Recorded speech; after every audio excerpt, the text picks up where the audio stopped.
This is my performance subframe, and I'm about to install it in my 1969 CAMARO. The last episode, you guys saw me remove the stock 69 subframe from the car, which was a crazy way I did it. If you haven't seen that video, go check out the last one. It's right here somewhere. It got crazy responses the way I removed it, and it started some good conversation. Now, I got these blankets. No, I'm not a superhero. Or maybe I am, and this is just a cape.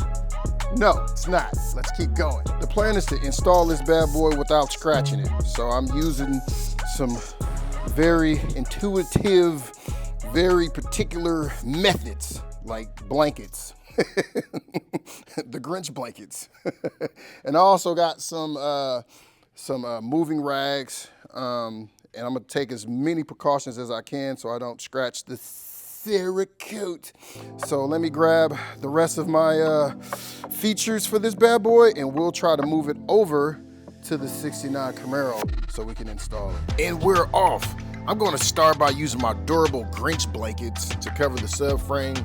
Follow that by some more blankets, because you can never have too much. I mean, there was a lot of work that went into this bad boy, and the last thing I want to do is scratch anything.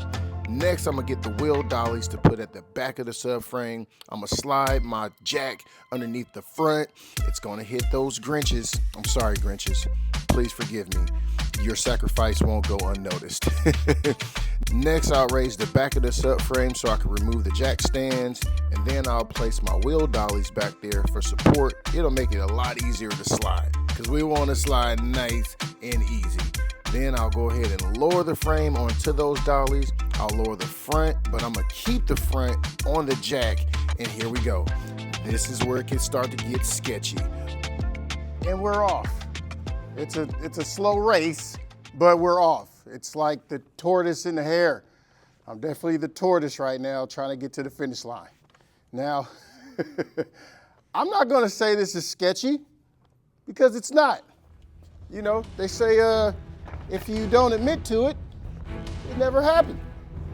So I literally got all my cloths and protection.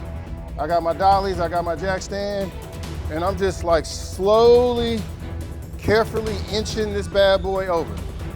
I don't want to scratch anything, and I don't want to drop the subframe. That's kind of the first priority in this mission, if I choose to accept it, which I don't have a choice. All right. Yeah. So we're just gonna keep sliding this bad boy until I can get it in position. There's no race. All right. This is an hourly job. It's not flat rate.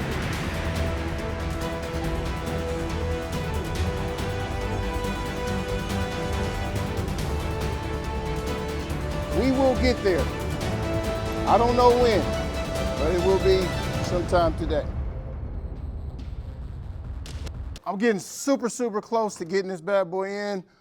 All I need to do now is just line up the subframe to the bottom of the Camaro, and then it should be just about time to go in.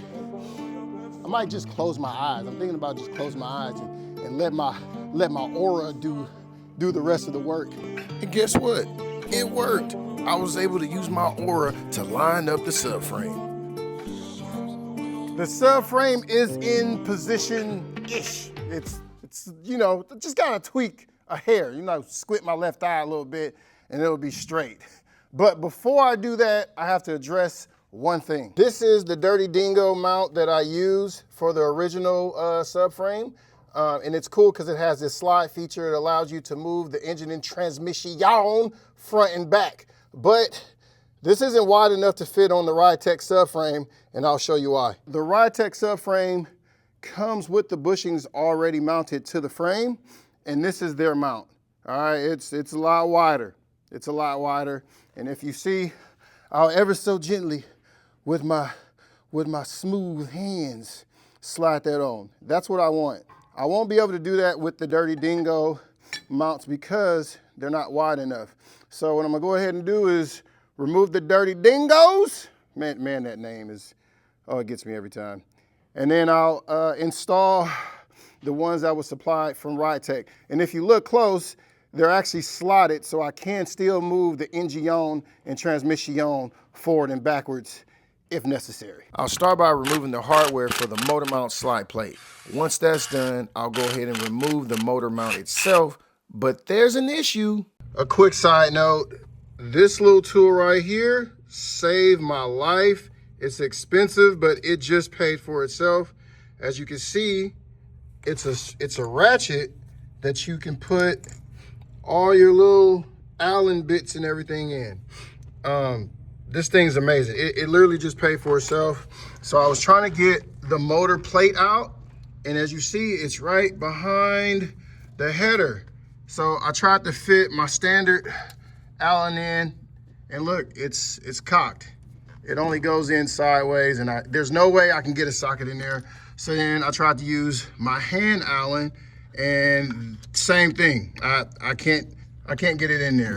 So I bought this not too long ago, and it's paying for itself. Watch this. Just watch this. Look at this. Look at that clearance. Oh yeah. Get in there. Watch this. Boom. I can't believe that. I cannot believe that. That is amazing. So here's the part number. I got it from Snap-on. You might be able to get it from Amazon or somewhere else a little bit cheaper, but it was expensive. But I'm so glad I got it. If I didn't, I would have had to take these headers off just to get to that boat. Whew. Let's keep rocking. And rocking is what we did. So I'm gonna go ahead and remove that bolt from that tight section behind the header. Once that's done, I'll go ahead and take the rest of the hardware out, and that will allow me to move this motor plate, baby. Woo! Come on out, nice and easy. And here you go. Now we can just show you on the ground. There's the motor plate and the frame mount. And let me show you why that motor mount didn't work. This is what I was talking about earlier. So there's no way that this dirty dingo motor mount is going to slide over the frame section right here for it. It just won't work. So I had to take it off. Now I'm going to do the same thing to the passenger side, and then I'll take my RIDETECH motor mounts, and then I'll go ahead and install them. And we should be ready to put this frame in, baby. I'm going to start by putting the RIDETECH motor plate in place. And once I get all the hardware screwed away and tucked down, I'll go ahead and show you the slot feature. See what I mean? That allows me to move the engine back and forth. Once that's done, I'll go ahead and remove my wheel dollies, put in all of my protective moving blankets and everything, because I don't want to scratch this subframe. We took a lot of work, a lot of effort to get to this point. Now, what I'm trying to do is slowly guide the subframe down off of the jacks and jack stands so I can slide it into the car. Now, this takes a lot of work. Once again, I don't want to mess anything up, so I'm just gonna go section by section. I'm gonna try to lower the subframe off of the jacks by using both the jack stands. So I'm gonna go back and forth, teeter-totter until it's all the way on the ground, and making sure that the blankets are protecting it. Once that's done, pow, it's off and we can move on. You thought the trickiness stopped? Wrong, wrong. I have to tether this thing in. I have to keep checking to make sure that nothing gets hit, make sure the subframe clears the jack stands, make sure that it doesn't hit the body. There's a lot going on in this process right now, and I am paranoid. I don't look paranoid, but I am paranoid. So as I just tether it in, inch by inch, we finally get this bad boy underneath the car, and it's looking good.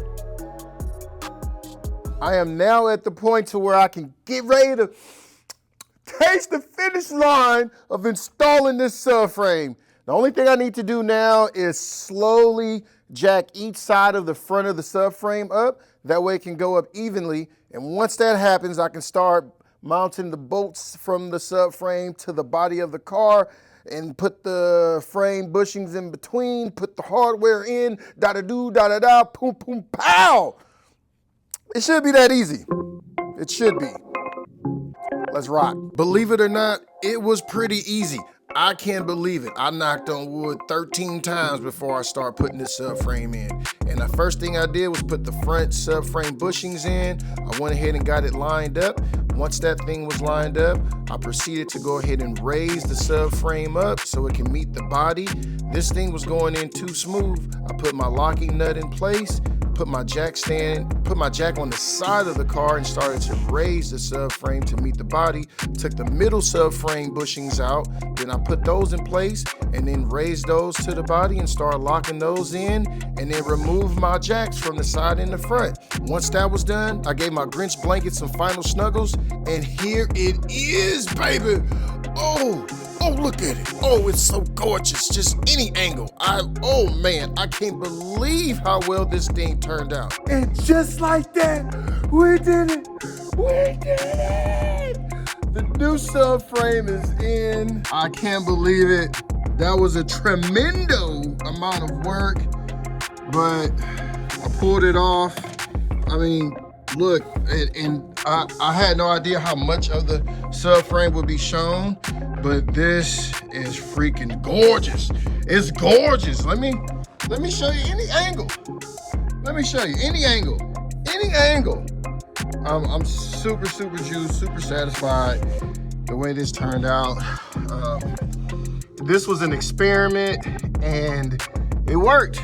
I'm just super grateful that it worked. Now, one thing that I did do is I left the blankets here for now because I'm having a fitment issue here because where the subframe fits now, it doesn't exactly line up to the motor mounts, the new motor mounts, because I had the dirty dingoes in before.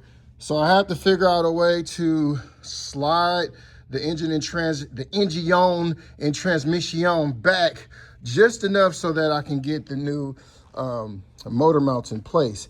But other than that, it's in, it's bolted up. I just have to do that and then some very small adjustments. But this bad boy, we in there like swimwear, baby. We in there like swimwear. And as always, I want to thank all you mother suckers for tuning in to the Tony Bush Jr. Show, building this YouTube community. This is awesome. I appreciate all the ones that's been here and everybody that's new to the channel. Until the next time, I see you when I see you. Peek-ow!